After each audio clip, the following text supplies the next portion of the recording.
Pupuntahan natin tong The Holy Spring, kung saan yung mga tao nagpupunta sa tubig at nag-o-offer ng kanilang prayers.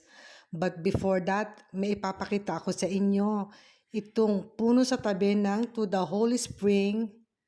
Ayan, hindi si Fabio ang papakita ko ha. Nakita mo yung ugat? Amazing! Talagang ang laki ng ugat. Nakalawit na siya sa lupa. Oh, tignan mo, nakalabas na yung ugat. I think this tree is already a centenarian trees. Meaning to say, 100 years old na ang punong ito. So halika, punta tayo to the Holy Spring. Panoorin natin yung mga tourists na nagbababad dito sa tubig and nag-o-offer sila ng kanilang mga prayers. Makikita nyo, dito pa rin yan sa Indonesia, Bali. So guys, good morning everyone. This is me again, ang inyong Lolang Mahadera. Magpapakita sa inyo ng mga ganap dito sa Indonesia kung saan kami ay naggagala ni Fabio.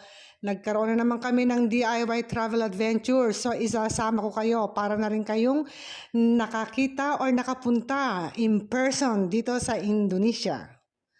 Ayan, lahat sila dito, nakamix yan, babae or lalaki. Nakababad sila sa tubig and then nagdarasal sila. They offer prayers. Maganda rito talagang they respect each other. Walang maingay, walang makalat. You can watch, you can video. Pero napakatahimik nila, very solemn. This is also a good sign, meaning to say they respect each other. Sana all, ganyan, di ba? Lahat ng mga tao rito nakasarong.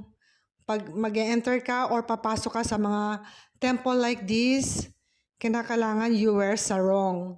Free of charge naman ang sarong, walang bayad.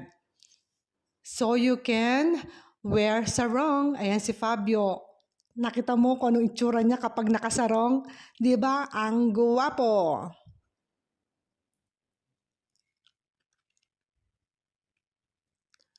Ang ganda talaga rito sa Indonesia. It's amazing country.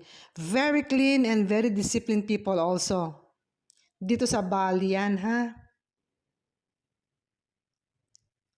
So this is me, ang inyong Lolang Mahadera. Nagpa-video rin kahit papano, humabol pa. Thanks for watching and stay tuned guys for more videos to come para na rin kitang kasama sa aming travel adventures. Bye for now! O ayan, may photo bomber din tayo. Ciao guys! See you on the next video! Bye!